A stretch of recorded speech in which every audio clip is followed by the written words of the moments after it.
Ethan est en ville, a marmonné Anna en coupant un avocat avec une précision désinvolte dans notre cuisine immaculée en marbre. On pensait se retrouver juste nous deux, il n'est là que pour quelques jours. Mes mains étaient encore mouillées d'avoir rincé une assiette. J'ai fermé le robinet, me les suis séchées lentement. Je n'ai rien dit tout de suite.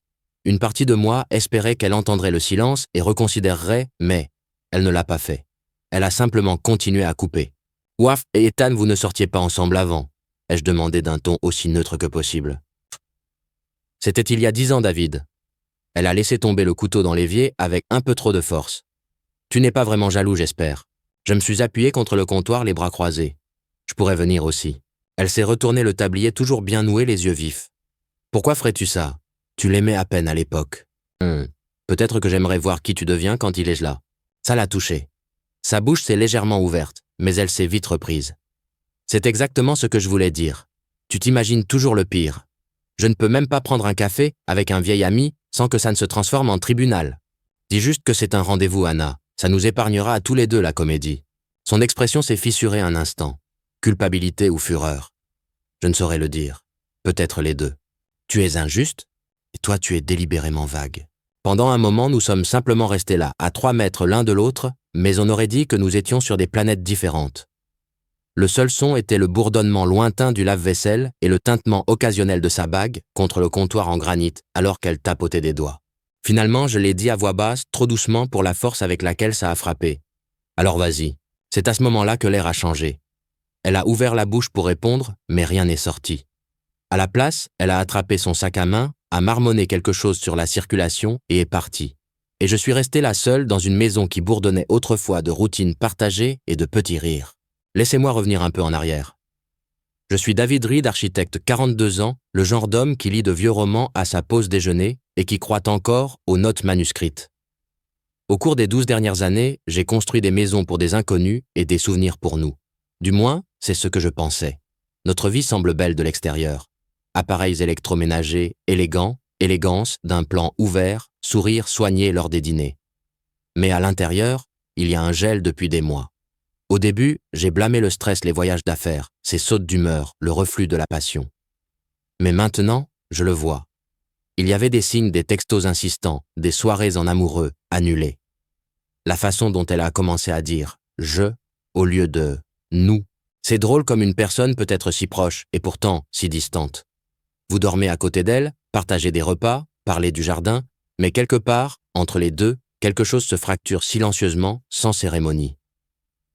Et me voilà informé et non consulté que l'homme à qui elle s'était autrefois donné était maintenant digne de rencontres privées. Que moi, son mari, j'étais déraisonnable de ne serait-ce que sourciller. Quelque part, entre le silence et l'écho de ses pas qui s'éloignaient, une décision s'est durcie en moi. Non, je n'élèverai pas la voix. Je ne supplierai pas, ne poursuivrai pas, n'accuserai pas, mais je me souviendrai de cette nuit. Parce que quand quelqu'un sort la première lame de la trahison émotionnelle, on ne gagne pas en saignant plus fort. On gagne en choisissant comment et quand rendre le coup. Et croyez-moi, je ne faisais que commencer. La porte s'est refermée avec un clic doux comme un soupir. Mais le silence qu'elle a laissé derrière elle était assourdissant. Je n'ai pas bougé pendant un moment. Je suis simplement resté là dans cette cuisine trop parfaite.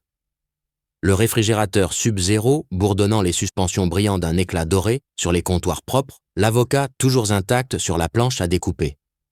On aurait dit un décor de théâtre après le départ des acteurs. Que des accessoires, pas d'âme. Finalement, je me suis préparé une tasse de tisane à la camomille. Pas parce que j'en avais besoin. L'habitude est tenace quand le cœur ne sait plus quoi faire d'autre. J'ai emporté la tasse dans le bureau, cette petite pièce en contrebas, près du salon, où les étagères que j'avais construites à la main contenaient encore des annuaires universitaires poussiéreux, des classeurs de projets et des souvenirs que personne n'ouvrait jamais. Je me suis assis sur le bord du canapé en cuir, j'ai ouvert mon vieil ordinateur portable et j'ai cliqué sur un dossier oublié intitulé « Commission Archives ». Il y avait des années que je n'avais pas touché à ces fichiers, des croquis de clients, des ébauches de développement des idées qui n'avaient jamais dépassé le stade du plan. Mais enfoui sous des conceptions à moitié terminées et des cartes de zonage se trouvait un sous-dossier. Hollow Creek 2017. Ce projet n'a jamais été construit. Mais la proposition était autre chose. C'était la première fois que je m'associais à Claire Haworth. Claire, le genre de femme dont le rire pouvait rebondir sur les plafonds d'une cathédrale et faire sourire les cyniques. Nous avions travaillé ensemble sur plusieurs projets conceptuels à l'époque. Elle était la visionnaire créative. J'étais l'encre technique, ça fonctionnait. Mais le projet a échoué et notre élan aussi. Nous avons perdu le contact. La vie s'est interposée. Ou plus honnêtement, j'ai laissé les insécurités de Anna décider qui était trop dynamique pour rester sur ma liste de contacts. Mais ce soir, je ne me sentais pas coupable de la contacter.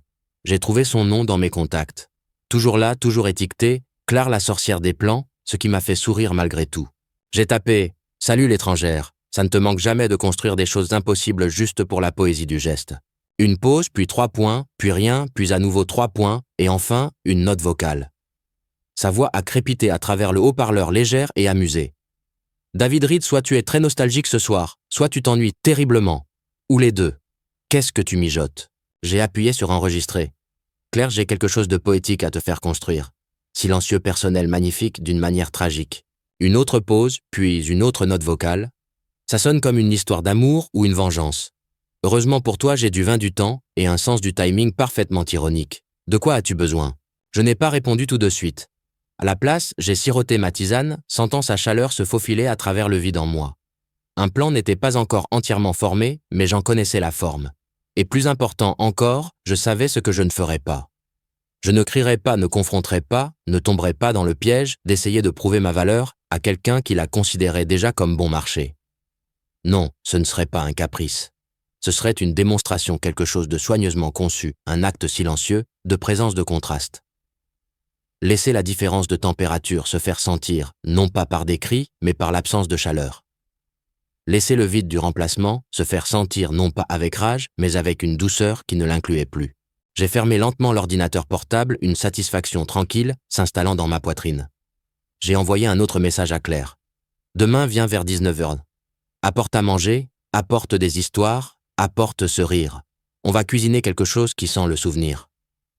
Et alors que je posais ma tasse et que je marchais seul vers la chambre, je savais que ce soir, Anna avait fait un pas loin de moi.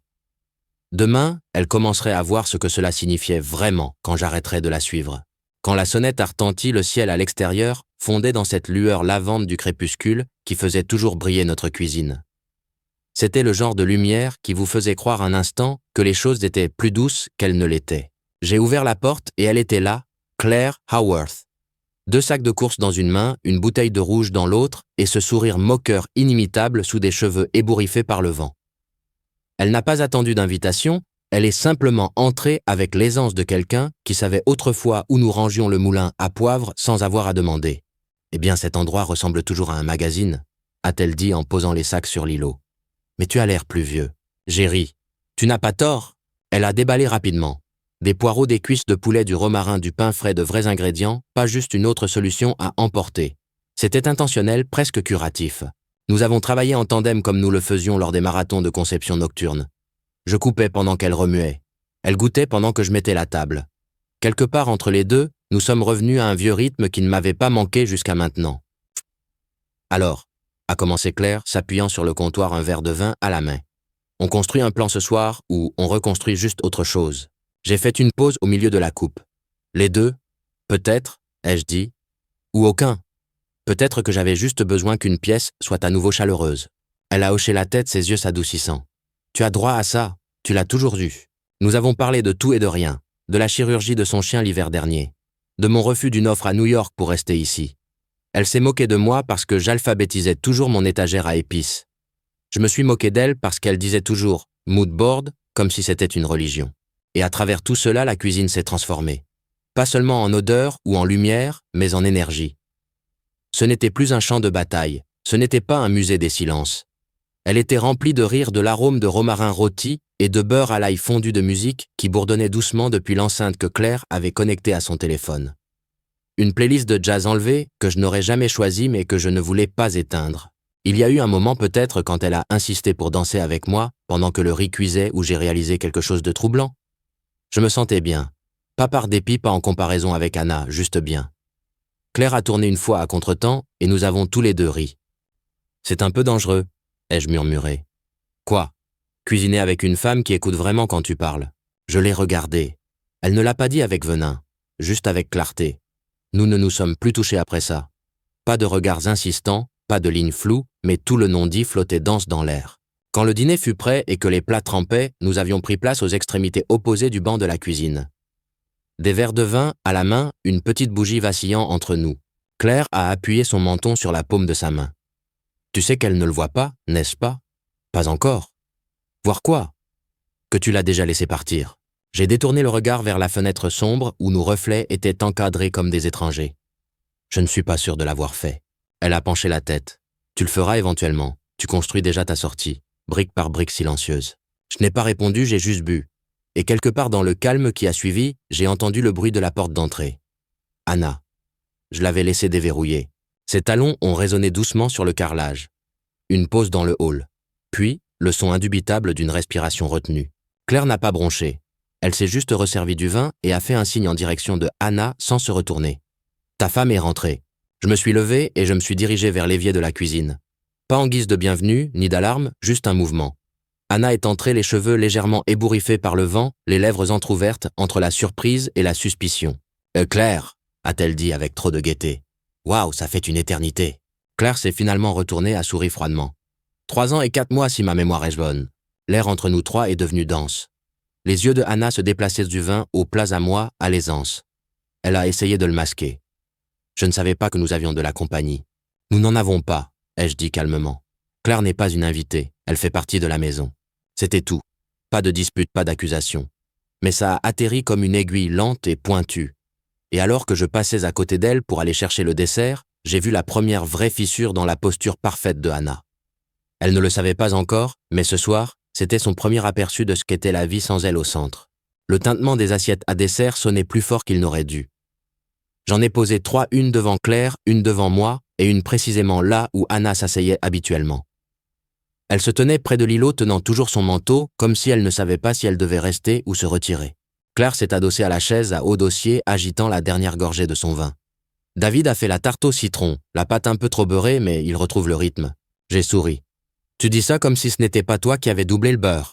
Je le dis comme quelqu'un qui reconnaît le sabotage quand il le goûte. La voix de Claire flottait dans ce registre enjoué qu'elle utilisait lorsque nous travaillions tard sur les planches de concept. Chaleureuse, moqueuse, totalement imperturbable. C'était délibéré. Anna s'est finalement avancé son sourire soigneusement cousu. Eh bien, ça sent la fête ici. Claire n'a pas répondu, elle a juste levé sa fourchette et l'a frappée une fois contre son verre. Une note élégante de dédain. La table n'était pas mise pour 3, mais j'ai quand même sorti la chaise de rechange. Je ne l'ai pas offerte à Anna. Je l'ai simplement placée près du bord de l'îlot et je me suis rassis. « Tu as l'air surprise », ai-je dit en l'observant flotter. « Je ne m'attendais pas à de la compagnie », a-t-elle répondu. Plus lentement maintenant. Surtout pas elle. Claire a pris une lente bouchée de tarte sans quitter Anna des yeux. C'est drôle, j'étais autrefois dans chaque ébauche que David faisait. Maintenant, je suppose que je ne suis qu'un vieux plan. Je l'ai coupé avant que la note suivante ne devienne acerbe. Claire est passée avec les courses. On s'est dit qu'on allait cuisiner, prendre des nouvelles. Anna a hoché la tête tendue. Bien sûr, prendre des nouvelles comme au bon vieux temps. Non, a dit Claire en s'essuyant délicatement le coin de la bouche. C'est mieux que le bon vieux temps. Il n'y a plus de doute maintenant. Les mots étaient du poison enrobé de miel et ils ont fait mouche. Anna m'a regardé comme si je venais de lui donner une clé qui ne rentrait pas dans la serrure qu'elle pensait être la sienne. Tu ne m'as même pas envoyé de texto, a-t-elle dit plus bas maintenant. Pas un mot. Tu n'as pas envoyé de texto quand tu es allé voir Ethan, ai-je répondu d'un ton neutre. Je pensais que nous redécouvrions tous les deux des gens que nous avions négligés. Le silence qui a suivi était épais. Je pouvais l'avoir essayé de trouver son équilibre, essayer de décider s'il fallait se déchaîner, pleurer ou jouer une version de contrôle, mais aucune de ces portes n'était ouverte maintenant. Claire a attrapé la bouteille de vin, remplissant nonchalamment son verre. « Tu en veux, Anna ?» Anna a souri un sourire qui n'atteignait pas ses yeux. « Ça va aller. » Elle ne s'est pas assise, elle est simplement restée là, le manteau toujours sur le bras, les épaules tendues. Claire s'est alors penchée vers moi, ignorant complètement la 3e présence dans la pièce. « Tu sais, nous devrions revoir ce design de Hollow Creek la semaine prochaine. » Je réfléchissais à la façon dont nous pourrions modifier l'agencement intérieur, le rendre moins prévisible. Je lui ai rendu son sourire. « Tu as toujours détesté le prévisible. » Et sur ce, Anna s'est retournée et est partie. Pas de porte claquée, pas de tir de départ, juste le bruit sourd de quelqu'un qui réalise. La température dans la pièce avait changé et elle était la seule à avoir froid. La porte n'avait même pas fini de se fermer que Claire a haussé un sourcil et a dit « Eh bien, ça s'est passé comme sur des roulettes. » J'ai expiré. Si par « comme sur des roulettes », tu veux dire qu'elle ressemblait à quelqu'un qui regarde sa propre pièce depuis le mauvais siège. Oui, Claire s'est levée et s'est étirée, ramassant son assiette et la mienne d'un geste nonchalant. Tu ne m'as pas dit qu'elle réagirait comme ça. Je ne savais pas comment elle réagirait, ai-je admis. Elle flotte toujours à travers les conflits comme si elle était au-dessus de l'altitude de la culpabilité. Nous nous sommes déplacés ensemble vers l'évier, coude à coude. Pas de chuchotement dramatique, juste la symphonie silencieuse de l'eau qui coule des couverts qui teintent et des pensées qui respirent lentement. Claire a frotté une assiette et a demandé sans se retourner « Est-ce que c'est vraiment à propos d'Ethan ?» J'ai essuyé un verre, puis j'ai fait une pause. C'est à propos de l'érosion, on ne s'en rend pas compte au début. Une remarque ici, un ton méprisant là. Jusqu'à ce qu'un jour tu réalises que la femme dans ta cuisine a cessé de te voir comme un partenaire et a commencé à te traiter comme un appareil électroménager bien entretenu. Elle m'a tendu la dernière assiette. Alors peut-être qu'il est temps de débrancher. Nous sommes retournés dans le coin, mais maintenant, la conversation se déplaçait plus lentement. L'adrénaline s'était dissipée. Ce qui restait, c'était le résidu de la vérité. Claire a remonté ses genoux sur le banc, comme elle le faisait toujours quand elle était sur le point de dire quelque chose d'honnête. « Je crois que je ne l'ai jamais aimé », a-t-elle dit à voix basse. « Même quand tu étais tout amoureux, avec des yeux de poète. Elle a toujours rendu les pièces plus froides. » Je n'ai pas répondu. J'ai juste siroté mon vin et laissé les mots flotter là. Ils ne m'ont pas piqué parce qu'ils n'en avaient pas besoin. La vérité avait cessé de faire mal depuis un moment. Elle bourdonnait simplement maintenant comme une basse fréquence dans les murs. Anna n'est pas redescendue. 1 heure a passé peut-être plus. Claire a commencé à lire à voix haute des passages d'un vieux livre d'anthologie que j'avais oublié que nous avions quelque chose de rempli de métaphores mélancoliques et de lignes sur le temps perdu. Elle s'est moquée des pires, a ri des prétentieuses et a lu les belles 2 fois. Sa voix a rempli les coins qui étaient restés inutilisés depuis longtemps. À un moment donné, j'ai levé les yeux et j'ai vu l'horloge clignoter 23h43. « Il se fait tard », ai-je dit. Claire a hoché la tête mais n'a pas bougé. « Tu veux que je parte ?» J'ai hésité, non pas parce que je voulais qu'elle passe la nuit, mais parce que je ne voulais pas que ça se termine tout de suite. La chaleur, la clarté, le sentiment que je pouvais respirer sans faux semblant. « Tu veux ?» Elle a souri malicieuse douce. « Non trop tôt pour le scandale, gardons ça pour la semaine prochaine. » Elle s'est levée, s'est étirée à nouveau et s'est dirigée vers la porte. Je l'ai suivie à moitié, reconnaissant, à moitié réticent. Quand je lui ai ouvert la porte, elle est entrée dans le couloir, puis s'est retournée avec un regard qui disait qu'elle voyait tout. « Au fait, » a-t-elle murmuré, « tu n'as pas eu à dire un mot ce soir, c'était la partie la plus bruyante. » Et puis elle a fait un clin d'œil. Ce n'était pas coquet, c'était de la solidarité. J'ai fermé la porte derrière elle lentement et délibérément. Et quand je me suis retourné vers la maison vide, je ne me suis pas senti seul. J'ai ressenti quelque chose de plus proche de la quiétude. Le genre qui s'installe après une tempête quand rien n'est sûr, mais tout est plus propre. À l'étage, une planche a grincé. Je n'ai pas levé les yeux. Qu'elle reste éveillée. Qu'elle compte le silence. Qu'elle se demande quelle partie de moi elle a perdue. Et quand exactement, elle a cessé d'être la chose la plus chaude de la pièce. Elle a attendu que le silence devienne insupportable. Il était presque 1h du matin quand je suis finalement monté. Je me déplaçais lentement, non par fatigue, mais parce que je savais que chaque pas que je faisais était un écho délibéré dans ses oreilles. La lumière de la chambre était éteinte, mais je pouvais voir la douce lueur des bougies vaciller depuis la salle de bain attenante. Et elle était là. Anna, allongée sur le lit dans un peignoir, en soie de la couleur d'une prune meurtrie, celui qu'elle ne portait que pour les anniversaires ou les fêtes motivées par la culpabilité. Le décolleté plongeait juste assez pour révéler qu'elle ne portait rien en dessous. Ses cheveux étaient là parfaitement coiffés, un léger parfum de jasmin dans l'air. N'importe quelle autre nuit, cela aurait réveillé quelque chose en moi. Ce soir, ça semblait simplement répéter. « Salut !» a-t-elle dit la voix douce comme du sucre. « Je ne t'ai pas entendu monter. » J'ai hoché la tête et je suis passé à côté d'elle pour aller de mon côté du lit. Je n'ai pas fait beaucoup de bruit. Elle a légèrement bougé son corps, croisant les jambes, juste assez pour les allonger. Toi et Claire étaient restés un bon moment en bas. Je n'ai rien dit. J'ai simplement atteint le tiroir, sorti un t-shirt propre et commencé à me changer. Elle a toujours ce rire, a ajouté Hannah, presque nostalgique. Il m'a toujours fait sentir comme une étrangère dans ma propre maison. J'ai fait une pause au milieu du mouvement. C'est drôle, c'est comme ça que je me sens depuis 1 an. Elle a cligné des yeux surprise. David, je suis trop fatiguée ce soir, ai-je dit en finissant de me changer et en rabattant la couverture de mon côté. Ne faisons pas semblant. L'air s'est épaissi. Elle s'est redressé le peignoir glissant de son épaule. Clairement, une tactique, pas un accident. Tu me rejettes, après avoir invité une autre femme dans notre cuisine et flirté autour d'une tarte au citron. Je me suis tourné vers elle lentement, calmement. Je ne flirtais pas, je me souvenais de ce que l'on ressent quand les choses sont simples du son de l'honnêteté. Son visage s'est fissuré pas complètement, mais assez.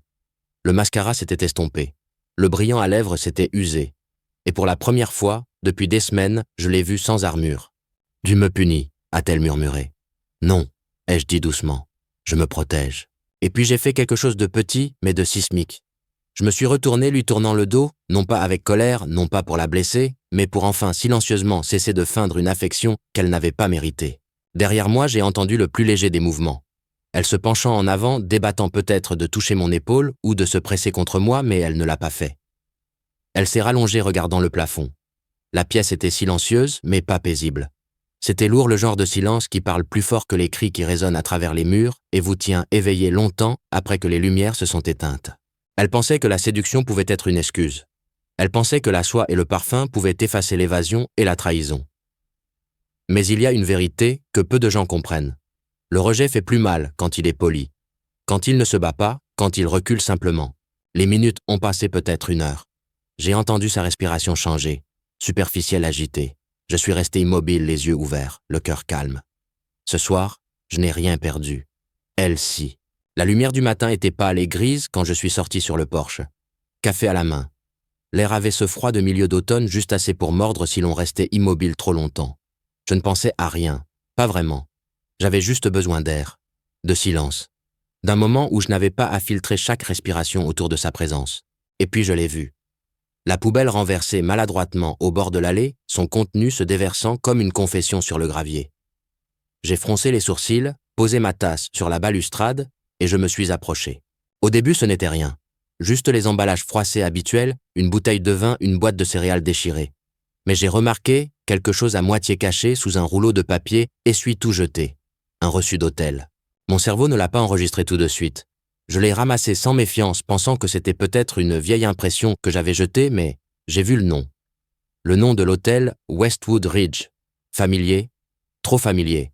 J'ai regardé la date. Il y a 3 nuits, le jour même où Anna était allée voir Ethan. Le total était étrangement élevé pour un simple repas. Pas de facture de restaurant, pas de note de bar, juste une seule ligne suite premium arrivée tardive. Je suis resté immobile, le souffle court. Puis j'ai vu la deuxième chose, un reçu de pharmacie, plié et froissé, collé au bas du reçu, comme s'il essayait de se cacher. Il a flotté quand la brise s'est levée et je l'ai attrapé avant qu'il ne s'envole. Ce n'était pas une ordonnance, juste un relevé de transaction. Article 1, déodorant de voyage. Article 2, brosse à dents. Article 3, démaquillant. Je n'ai pas ressenti de rage. Je n'ai pas ressenti de panique. J'ai ressenti une confirmation. Je suis rentré lentement tenant les papiers comme de délicats fossiles. La preuve d'une vie qu'elle pensait ne jamais déterrer. Elle était dans la cuisine en pantalon de yoga et une de mes vieilles chemises pieds nus et fredonnant doucement en se servant du café dans sa tasse. Une seconde, elle semblait presque innocente. J'ai posé le reçu et le ticket sur l'îlot à quelques centimètres de sa main et je n'ai pas dit un mot. Ses yeux ont baissé, puis se sont relevés et je l'ai vue. Le tressaillement, la subtile inspiration retenue, mais elle n'a pas bronché. Qu'est-ce que c'est ? J'ai penché la tête. Dis-le-moi. Elle a laissé échapper un petit rire. Trop rapide, trop répété. David, tu fouilles vraiment dans les poubelles maintenant. Non, c'est elle qui m'a trouvé. Une pause. Les secondes s'étirèrent comme des heures. Je t'ai dit qu'Ethan était en ville, a-t-elle finalement dit prudemment. On a pris une chambre pour parler, pour avoir de l'intimité. Il traverse une mauvaise passe. Et tu as apporté du déodorant pour parler ? Ça l'a fait taire. Sa bouche s'est ouverte puis s'est refermée. Sa main s'est crispée autour de l'anse de la tasse. J'étais seul, a-t-elle dit plus bas. Tu as été distant. J'ai hoché lentement la tête. Alors ça le justifie. Sa mâchoire s'est contractée. Non, mais peut-être que ça l'explique. Elle a essayé de m'atteindre, mais j'ai reculé d'un pas. Pas brutalement, juste assez. J'ai besoin de temps, ai-je dit. Loin d'ici. Ses sourcils se sont arqués. Tu pars ? Juste pour le week-end. Et où ça ? Pas ici. Et sur ce, je me suis retourné et je suis monté. J'ai fait un petit sac. Pas de drame. Pas de tempête. Quand je suis redescendu, elle était toujours là, agrippant la tasse, comme si elle pouvait l'ancrer. Je suis passé à côté d'elle, j'ai atteint la porte. David attend, a-t-elle dit, la voix brisée maintenant. Mais je ne l'ai pas fait, parce que j'avais déjà assez attendu. Le chalet était à 3 heures au nord, niché entre une rangée de pins cassants et le bord d'un lac qui bougeait à peine. Il n'était pas à moi. Techniquement, il appartenait à mon ami Evan, Un avocat avec plus de patience que la plupart. Il l'a offert sans poser de questions quand je lui ai envoyé un texto. J'ai besoin d'espace, juste quelques jours. Claire est venue me chercher en chemin. Sa voiture sentait l'eucalyptus et les vieux reçus de café. Nous n'avons pas beaucoup parlé pendant le trajet. Juste une plaisanterie occasionnelle, une chanson fredonnée de sa playlist, ses doigts tapotant sur le volant. Enfin, comme si elle dirigeait une symphonie qu'elle seule pouvait entendre. Quand nous sommes arrivés, le chalet était déjà chaud.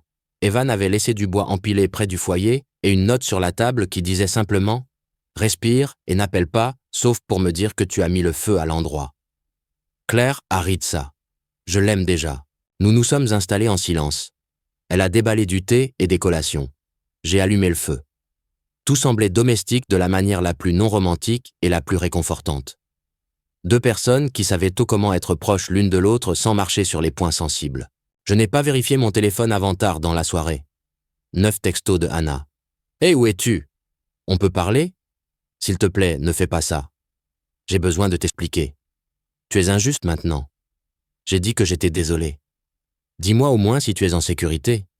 David, ça ne te ressemble pas. » J'ai lu chacun une fois, puis j'ai désactivé les notifications. Claire a remarqué. « Sûr. » J'ai hoché la tête. Je ne fais pas ça pour la faire paniquer. Je le fais parce que j'ai besoin d'être injoignable pour une fois. Elle n'a pas insisté. Elle m'a juste tendu une tasse de quelque chose de chaud et s'est assise à côté de moi sur le canapé. Le feu crépitait silencieusement entre nous. Je croyais que l'amour signifiait être présent chaque fois que quelqu'un appelle, ai-je dit, même quand ça faisait mal. Le regard de Claire est resté sur les flammes. Et maintenant, je crois que parfois, l'amour c'est s'éloigner avant de devenir quelqu'un que l'on ne reconnaît plus.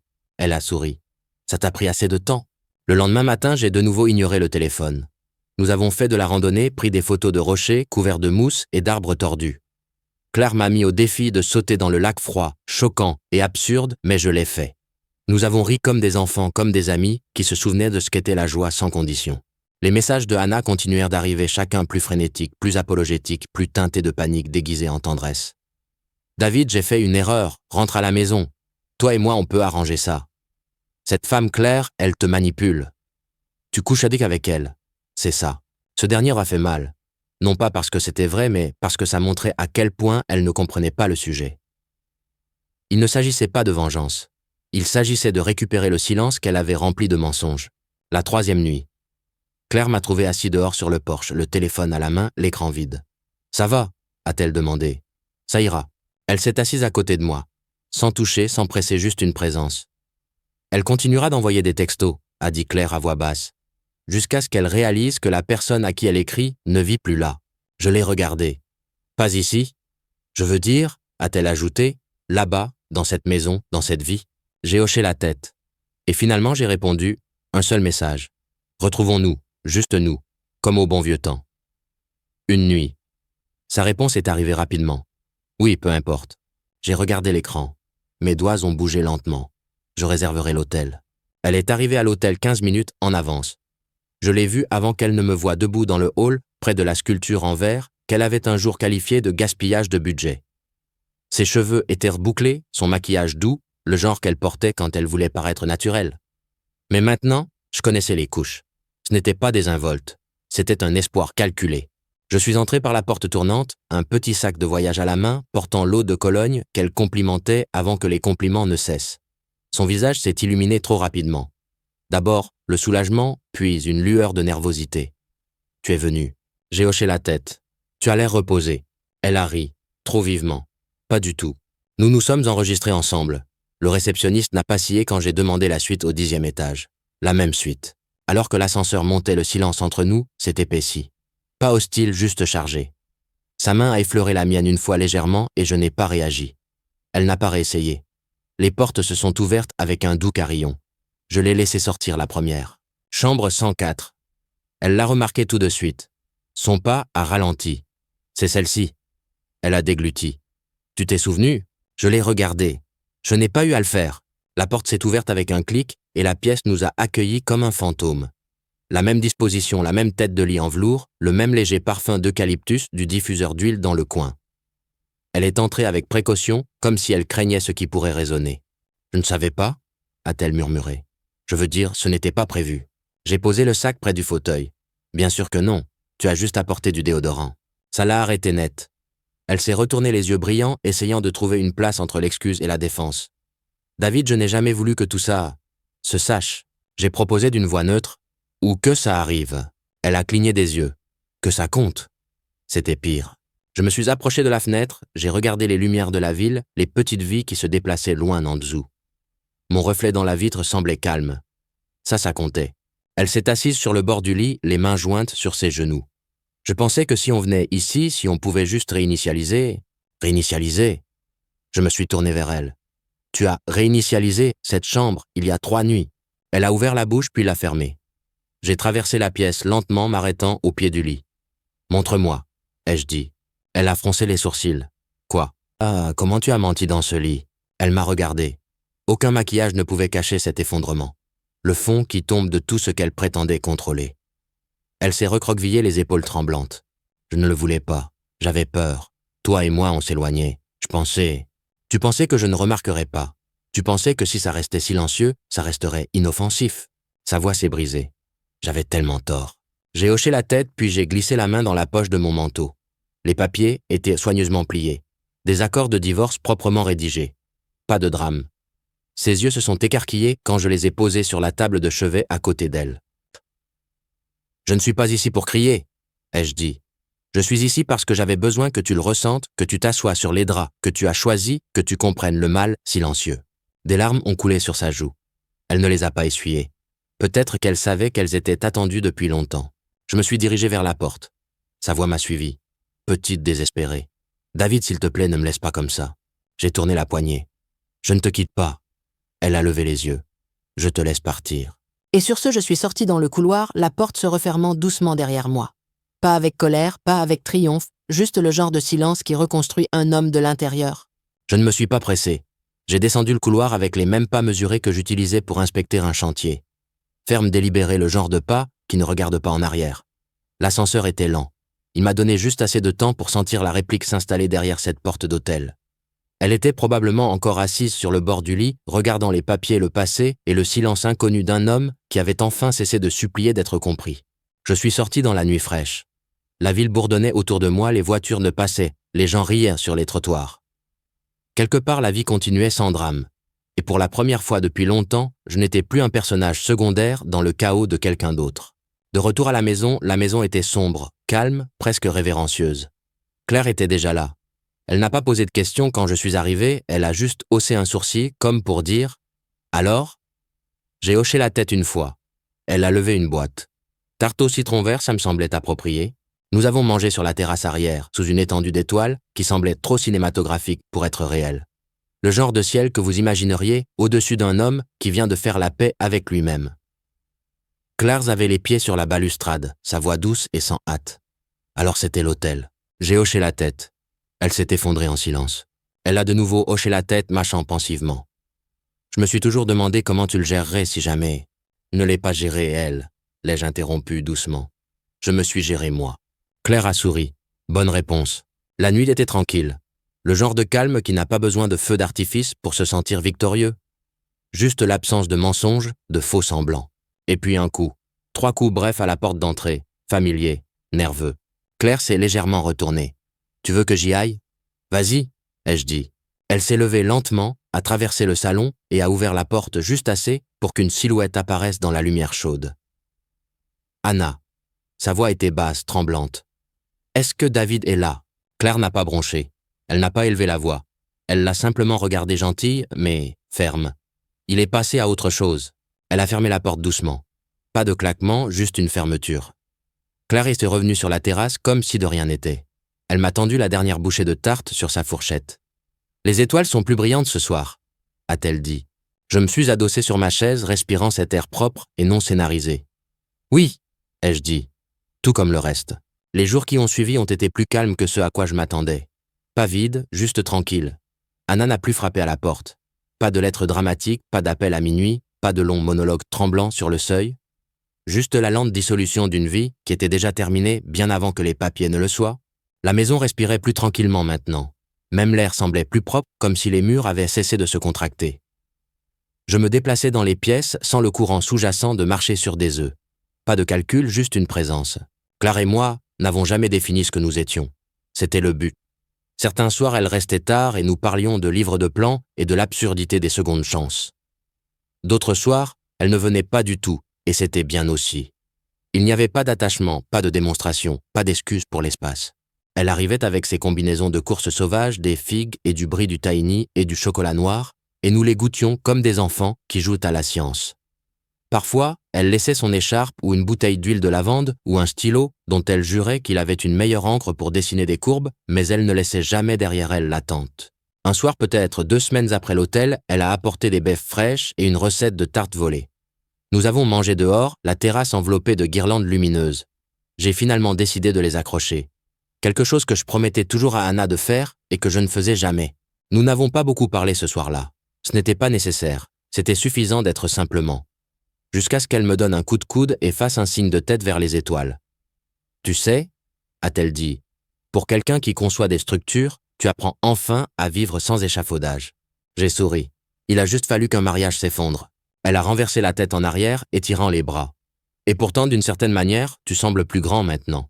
Nous sommes restés assis comme ça longtemps, épaule contre épaule, ne nous tenant pas, juste nous reposant.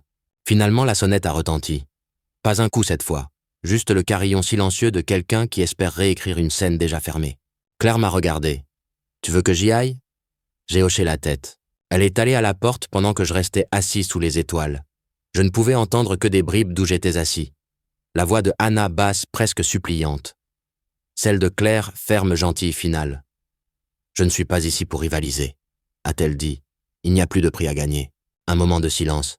Puis Claire a ajouté. « Il n'est pas amer, il n'est pas en colère. Il en a juste assez. » La porte s'est refermée avec un clic.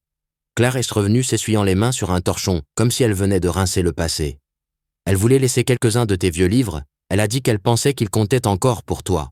J'ai hoché la tête. Ils comptaient autrefois. Claire a laissé les livres intacts. Puis elle s'est assise à côté de moi à nouveau en silence.